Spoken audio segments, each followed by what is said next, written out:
akan terbang ke arah timur, mencapai kecepatan lebih dari 1.500 km per jam. Selain itu, gangguan atmosfer akan menciptakan angin kencang. Tapi pada saat yang sama, jangan lupa, gravitasi bumi akan tetap sama. Momentum lautan dan samudra akan menciptakan tsunami raksasa yang bisa menghanyutkan daratan sejauh 27 km per menit. Satu hari akan ditempuh selama 1 tahun penuh karena bumi dengan kecepatan 29,78 km per detik membuat satu lingkaran penuh mengelilingi matahari. Siang hari, matahari terbit hingga terbenam akan berlangsung selama 6 bulan di bawah teriknya sinar matahari yang panas. Dengan 6 bulan sisanya adalah malam hari dengan suhu dingin yang turun hingga minus 55 derajat. Saat bumi berhenti, gaya sentrifugal akan menciptakan bukit-bukit tinggi di Khatulistiwa. Nantinya, bukit-bukit itu akan menghilang, menyisakan satu benua cincin yang kokoh di Khatulistiwa yang memisahkan 2 samudra raksasa. Namun, hal buruk yang akan terjadi adalah inti bumi berhenti berputar. Lagi pula, inti bumi adalah bola logam cair yang besar yang melalui rotasi menghasilkan medan magnet bumi.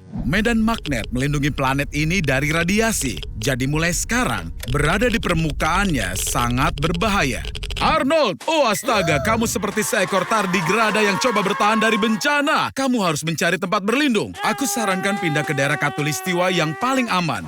Cepat Arnold, kamu bisa naik bus terakhir ke Catacombs. Sekarang semua orang telah pindah ke bawah permukaan bumi. Jangan khawatir, ini adalah kota sungguhan dengan keamanan terbaik. Kamu bahkan bisa menanam makanan di sini. Sungguh petualangan yang luar biasa, Arnold.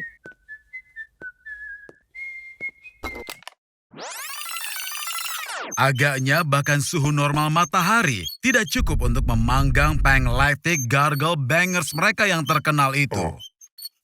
Sekarang jauh lebih baik lagi. Ups, suar matahari seperti ini tidaklah bagus. Karena biasanya mereka mematikan semua pembangkit listrik dan peralatan listrik di bumi kita. Tentu saja ini akan secara negatif mempengaruhi semua proses vital di bumi, terutama pengobatan atau kebutuhan penting seperti media sosial, like, dan juga repost. Hanya penganut setan yang tidak akan terpengaruh, bahkan mungkin menguntungkan mereka. Dan ini dia kura-kura ultra cepat kita. Seperti semua peralatan listrik, mobil Elon pun mogok. Yang terpenting di sini adalah jangan merayakan sebelum waktunya. Dia mungkin bodoh, tapi Arnold sangat tahu cara mengedipkan mata. Sayang sekali intelektualitasnya tertantang, akinya mati juga. Sekarang mereka harus berusaha keluar dari gurun. Untung saja Elon sudah merencanakan sesuatu. Dan lebih bagus lagi karena bagasinya berisi ember, roket mini, dan bahan makanan. Kentang bisa jadi ide yang hebat. Lagi pula, sebutir kentang bisa menghasilkan 0,5 volt daya. Butuh sekitar 13 kentang untuk menyalakan mobil bermesin pembakaran Arnold. Jadi, dengan 26 butir kentang, paku besi, dan kawat tembaga sudah cukup untuk menyalakan mobilnya. Sial, arus engkolnya terlalu kecil untuk menyalakan mesin. Kau butuh ratusan ribu baterai kentang di sana. Aku sarankan kalian harus cepat. Matahari mulai tenggelam dan malam hari di gurun ini sangat dingin. Wow, kawan-kawan, pakaian yang bagus. Kuharap kita bisa melakukannya tanpa kristal biru yang terkenal hari ini. Tunggu, aku tahu apa yang coba kalian lakukan. Jika kita ambil baut besi, mur, koin, spons, potasium oksida, tembaga, merkuri oksida, dan kampas rem, lalu kita campurkan dan hubungkan ke mobil, maka kita akan dapatkan daya baterai yang normal. Mereka sudah lakukan semua yang benar. Sayang sekali masih tidak cukup tenaga untuk berkendara. Cepat, waktu terus berjalan. Arnold berhenti mencari-cari di situ. Tunggu, tunjukkan apa yang kau temukan. Magnet. Inilah yang kita butuhkan, Arnold. Hei, Elon, bukan waktunya untuk itu. Itu untuk tujuan bersama. Pada tahun 1831, Faraday melakukan percobaan yang sama untuk pertama kalinya. Untuk itu, kita butuh gulungan, kawat tembaga, dan magnet. Kita masukkan magnet ke dalam gulungan tembaga. Kita gerakan magnetnya di dalam, dan di tiap lilitan tembaga dihasilkan tegangan sebesar 0,01 volt. Semakin banyaknya gerakan, semua berfungsi dengan baik. Kita lihat bagaimana hasilnya untuk mereka. Wow, tapi hati-hati dengan jarimu. Ya, setidaknya kita selamat. dan jarinya akan tumbuh kembali. Arnold tinggalkan Teslanya di sini, dan sekarang pesta pun berlanjut.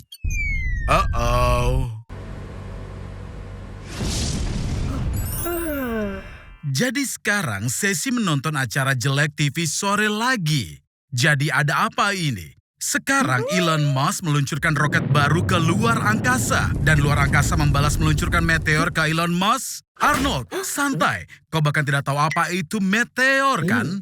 Meteor adalah benda luar angkasa besar yang berasal dari jagat raya. Beratnya berkisar dari beberapa gram sampai ribuan ton. Dan jangan takut, hanya ada satu kasus meteor menghantam orang dalam sejarah pada 1954.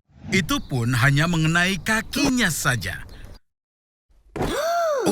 Tampaknya ada yang jadi relawan untuk menyelamatkan planet ini. Dan dia dipenuhi dengan antusiasme. Tampaknya episode ini akan jadi yang paling singkat dan punya akhir bahagia. Tidak, lupakan saja. Sama seperti biasa. Tampaknya planet kita akan hancur. Atau mungkin akan ada penyelamat lain. Mungkinkah dia Arnold? Sempurna, kami akan pilih pakaian untukmu. Jadi, yang ini bukan. Jelas bukan yang ini. Tidak, bukan yang itu. Nah, ini dia. Ini yang kau butuhkan. Walau kita tidak bisa meniru apa yang dilakukan proyek DART dari SpaceX. Rencananya pada tahun 2022, pesawat luar angkasa berbobot 500 kg akan ditabrakkan ke asteroid bernama Didymos pada kecepatan 6 km per detik. Ternyata autopilot belum dipasang. Jadi kau harus menerbangkannya secara manual dan menjadi pahlawan. Oh wow, Arnold, kau selamat? Hampir seperti semua bentuk kehidupan terendah, seperti mikroba.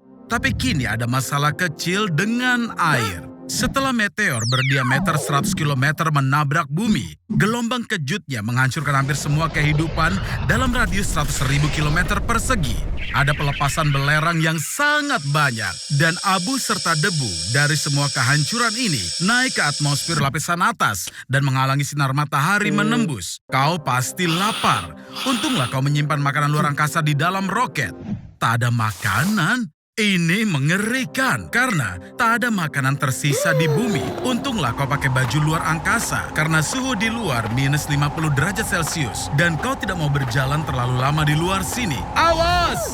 Aku lupa memberitahu bahwa kecoa juga selamat dan mereka bermutasi sedikit lebih besar.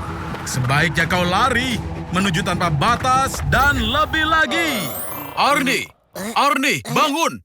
Tornado raksasa sedang menuju ke rumahmu. Cepat lari ke jalan. Kau harus keluar ke tempat terbuka. Bagus sekali. Tentu saja agar kau benar-benar bisa selamat, ada baiknya kau bisa bersembunyi di ruang bawah tanah rumahmu. Tapi tentunya akan lebih menarik bagiku dan penonton untuk melihat apa yang akan terjadi jika kau ada di dalam tornado. Siap? Dan masuk. Apa isinya, Arnie? Lebar corong tornado terbesar bisa mencapai 1.500 meter. Kau akan berada di sana saat berputar. Setiap tahun di Amerika Serikat sekitar 1.000 tornado terbentuk. Dan hanya sedikit di antaranya yang benar-benar raksasa. Kau beruntung lagi, Arnie. Sekarang kau ada di salah satunya. Kurasa sekarang waktu yang tepat untuk membahas tekanan rendah dan pelepasan oksigen. Tekanan atmosfer di dalam tornado sangat rendah, sehingga paru-parumu tidak dapat mengambil cukup oksigen dari udara. Dan setelah beberapa menit, kau akan pingsan dan mati lemas. Akhirnya, aku benar-benar lelah mendengar teriakanmu. Udara yang rendah oksigen setara dengan mendaki Gunung Everest tanpa tangki oksigen. Wisata gunung jelas tidak cocok untuk Arnie. Tapi daripada kau mati dalam tornado karena kekurangan oksigen, mungkin sebaiknya kau halau dulu ember dari tabrakan dengan benda lain yang terseret bersamamu. Kau tahu, pohon terbang, hewan, mobil, atap rumah, dan bahkan seluruh rumah. Segala sesuatu yang ada di jalur tornado super kuat akan segera ditarik dan diputar dengan kecepatan hingga 500 km per jam. Dan bahkan jika kau berhayal dengan keajaiban, kau bisa menghindari bertabrakan dengan semua puing ini. Dan jika tangki oksigenmu itu penuh dan kau bisa bertahan di dalam tornado, tolong untuk ingatlah, Kalau tornado akan berakhir cepat atau lambat, maka tornado akan melepaskanmu. Dan kau akan jatuh dari ketinggian yang cukup tinggi, kembali ke tanah yang padat. Dan kau pasti tidak akan bisa bertahan, Arnie. Oke, aku akan menyelamatkanmu lagi. Kenapa aku mau melakukannya? Jangan berterima kasih.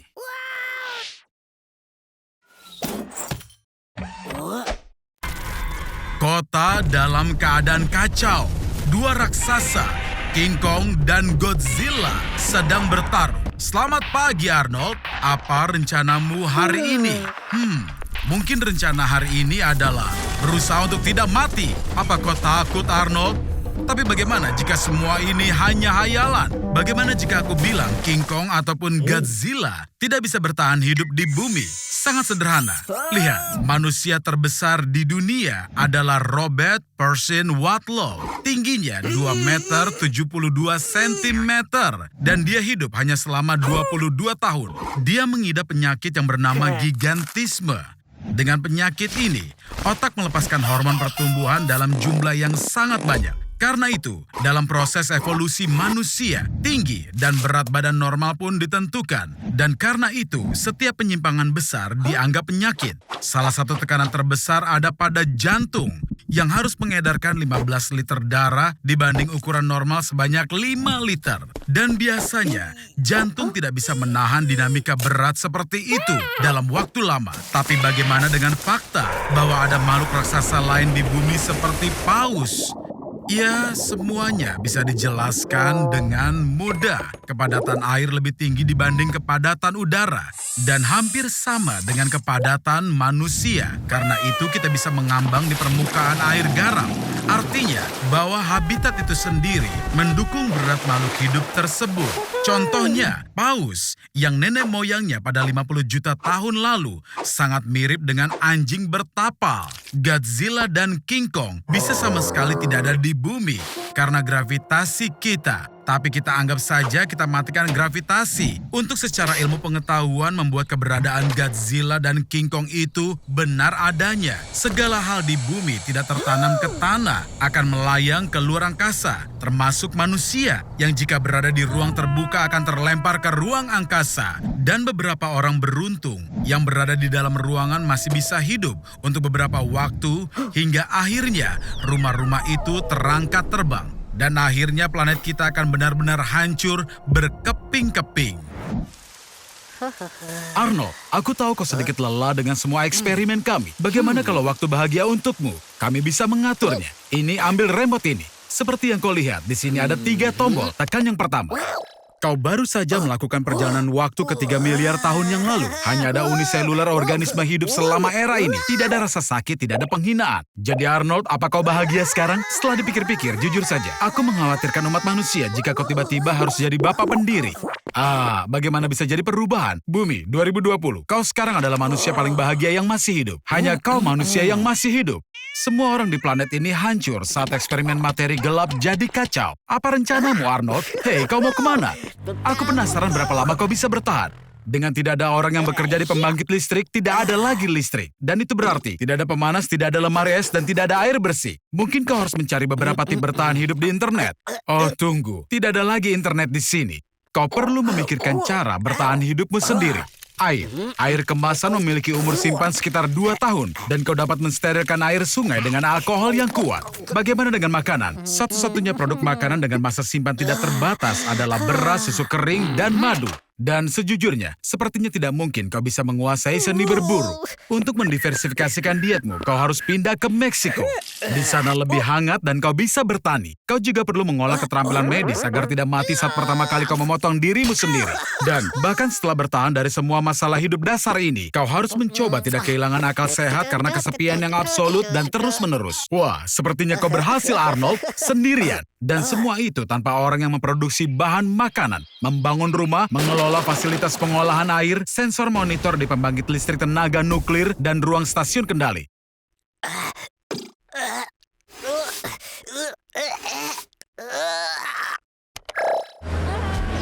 kasih, Arnie. Akulah yang menyelamatkanmu dengan menghentikan waktu, seperti yang mereka lakukan dalam film kartun. Apa yang akan kau lakukan dalam situasi seperti itu? Mungkin kau bisa mencari di arsip Pentagon dan mencari tahu apa Armstrong benar-benar pergi ke bulan. Atau apa kau berani mencium Suzy? Yang penting jangan sampai berada di Jepang. Mereka suka menghentikan waktu. Mereka sangat menyukainya. Dari segi fisika, jika waktu berhenti, maka semuanya berhenti. Kau tidak perlu jadi ahli matematika untuk paham bahwa waktu adalah salah satu komponen dari kecepatan dan juga jarak. Jika salah satu nilainya 0, maka semua nilai lainnya juga akan menjadi 0. Sekarang lanjutkan petualanganmu. Partikel cahaya dan foton juga berhenti. Karenanya, kemampuan untuk membedakan apapun dengan penglihatanmu pastilah lenyap. Dan kau tidak akan bisa minum air. Semuanya membeku. Inilah fakta menarik lainnya. Cahaya yang meninggalkan bumi 65 juta tahun yang lalu, sekarang berada 65 juta tahun cahaya jauhnya. Dan seseorang yang menggunakan teleskop besar yang diarahkan tepat ke bumi, sekarang dapat melihat dinosaurus. Tapi aku sarankan kita kembali ke dunia nyata, Arnold. Hei bodoh, berhenti bertingkah seolah kau rajanya hewan buas. Hormati dia, Arnold. Leluhurmu itu sama dengan simpanse. Kita jadi beda dari mereka 7 juta tahun yang lalu. Menjalani hidup dalam hutan dan dataran terbuka sekaligus membantu kita mampu berjalan dengan 2 kaki dan berpostur tegak. Akhirnya ini membebaskan tangan kita untuk memakai alat.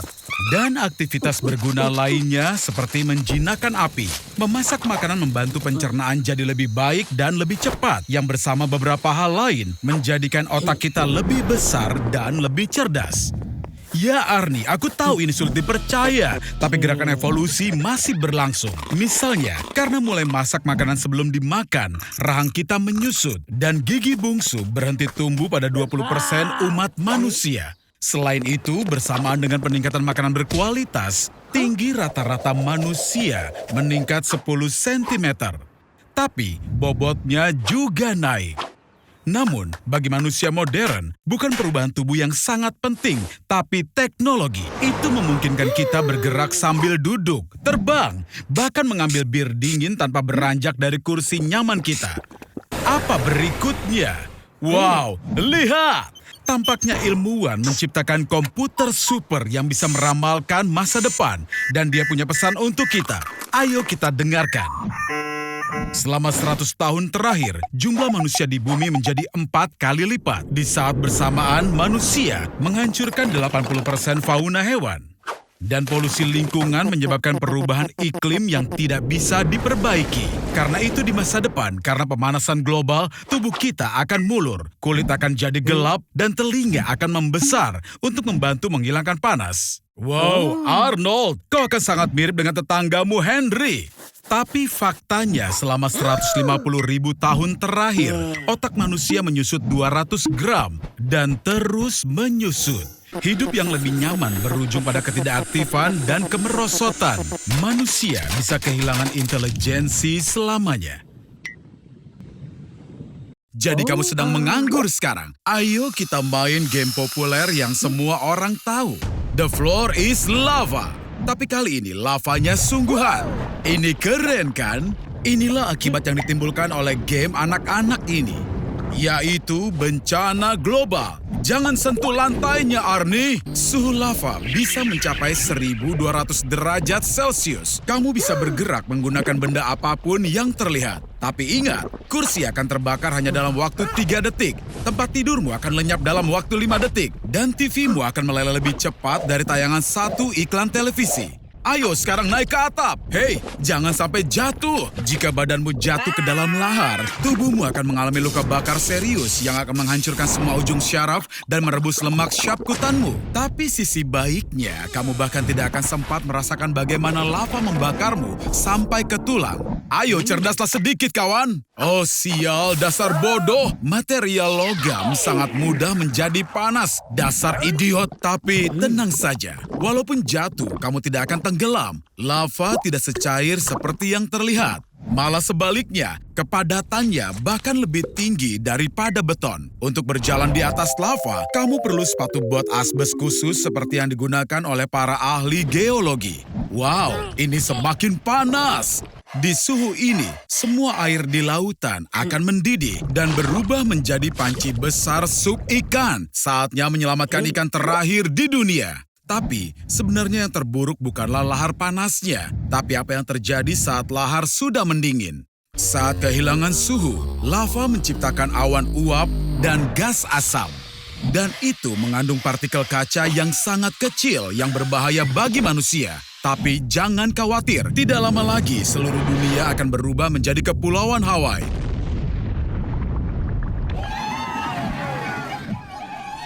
Memutuskan untuk bermain di taman ya. Sepertinya burrito itu tidak sesuai untukmu. Cepat, cari minuman. Arnold, tunggu. Entah apa yang ada di tenda sihir itu kan? Ya karena kau berhasil menyelesaikan masalah makanan Meksikomu. Ayo bersenang-senang. Antrian yang sangat panjang. Sepertinya kau harus sedikit menunggu. Atau, Arnold, itu bukan hal yang baik. Sepertinya nenek kecil lucu itu butuh bantuanmu. Arnold, awas! Kau tahu, Arnold, aku putuskan untuk ke kamar mayat dan mengucapkan perpisahan padamu. Dan astaga, kau masih hidup? Tidak, kau telah dibangkitkan. Sepertinya ramuan yang kau minum tadi itu berhasil. Sekarang kau abadi. Kuucapkan selamat, Arnold. Sekarang kau akan jadi organisme yang hidup paling lama di bumi ini. Kini tubuhmu beregenerasi. Dan ungkapan penuaan sel kini hanya jadi lelucon untukmu. Jadi, bagaimana kau akan memanfaatkan keabadianmu? Aku paham, kau akan menyeberang jalan saat lampu merah. Melecehkan gadis manapun. Kau juga akan memenangkan kontes mirip Kenny McCormick. Itu konyol sekali. Kau punya usia yang tidak terbatas. Dan kau habiskan untuk itu? Arnold, kau bisa mempelajari apapun di dunia. Mempelajari ilmu bela diri apapun. Dan bahkan menjelajah dan menjajah galaksi baru. Arnold, bagaimana kalau kau berhenti menyia-nyiakan waktumu? Oke, jadi mungkin selama 200 tahun kau akan menyaksikan semua serial Netflix. Sepertinya kau jadi sedikit bosan, ditambah rumahmu mulai membusuk dan kau masih tetap muda. Salah satu kekurangan dari keabadian adalah kau harus ditinggal oleh semua yang kau sayang. Ditambah, dunia di sekitarmu berubah dengan cepat. Tapi kau akan tertinggal dalam prosesnya. Dan di masyarakat, kau akan merasa berlebihan. Segala hal yang sebelumnya penting bagimu, perlahan akan menghilang. Seiring waktu, segalanya tidak akan menyenangkan atau mengejutkanmu. Karena kau sudah melihat semuanya. Kau akan jadi sangat tertekan. Maaf kawan, tapi itu percuma. Hentikan Arnold, kau tahu dirimu itu abadi. Arnold, ayo kita tonton acaranya. Arnold, oh oke, aku tidak akan mengganggumu.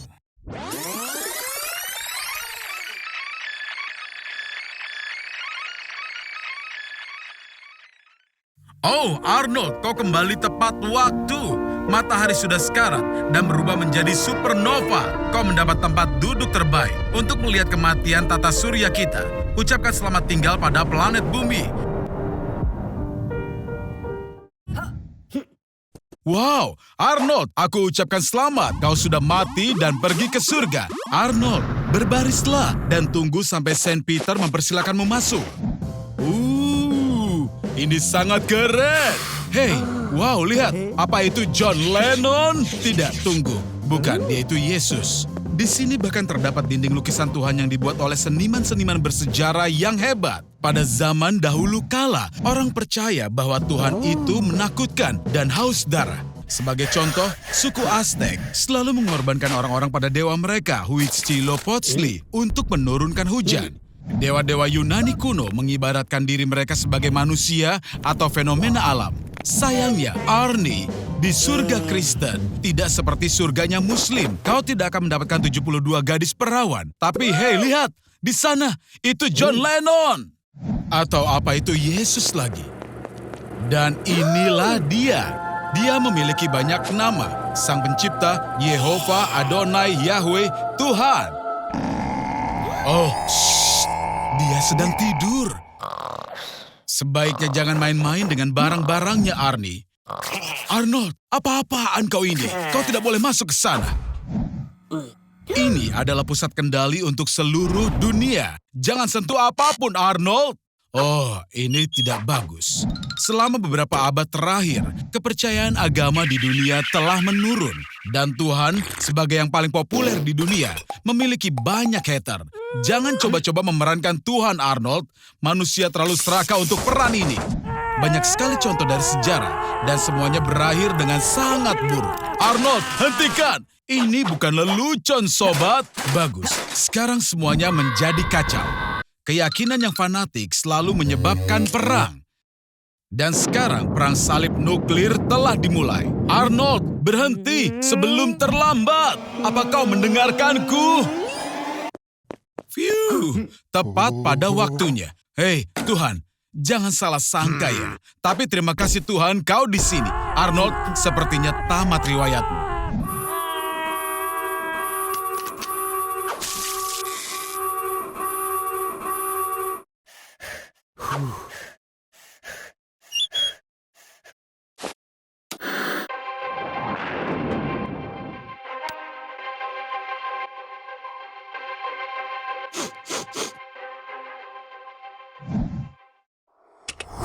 Tanggal 20 Juli, Arnold ikut wisata antar galaksi.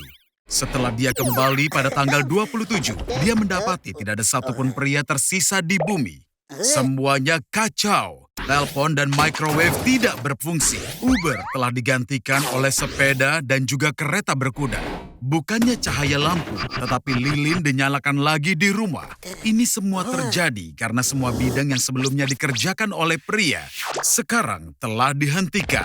Arnold, kenapa saat ini kau kabur? Tiap hari, tubuhmu bisa memproduksi hingga 70 juta spermatozoa. Kau secara fisik bisa membuahi 8 wanita per hari. Tapi karena banyak wanita merasa hina walau hanya menyentuhmu, diputuskan untuk memasukkan spermamu dalam sel telur secara buatan. Hingga jumlah wanita yang akan hamil meningkat menjadi 15 juta. Sekarang, tidak hanya lebih populer daripada gabungan semua Kardashian bersaudara, kau akan menjadi masalah kepentingan nasional. Para wanita melayanimu dan menelitimu dengan seksama. Tapi ada sisi lain dari semua ini. Kau adalah tahanan dan kau tidak boleh pergi ke luar negeri atau menghindari dari kewajibanmu. Spermamu kini lebih bernilai daripada semua metal berharga di dunia dan akan segera memicu perang dunia ketiga. Semua itu akan berakhir dalam... Bukan, dalam 14 tahun saat anak lelaki mulai memasuki usia peralihan dan sperma pertama muncul. Sedang mandi ya? Bayangkan jika ada gelombang menerjangmu bukan di kamar mandi, tapi di laut. Laut Hitam sebenarnya seperti sebuah bak mandi besar. Luasnya hanya seukuran 340.000 mil kubik. Dibutuhkan sekitar 243 juta tahun untuk mengisinya.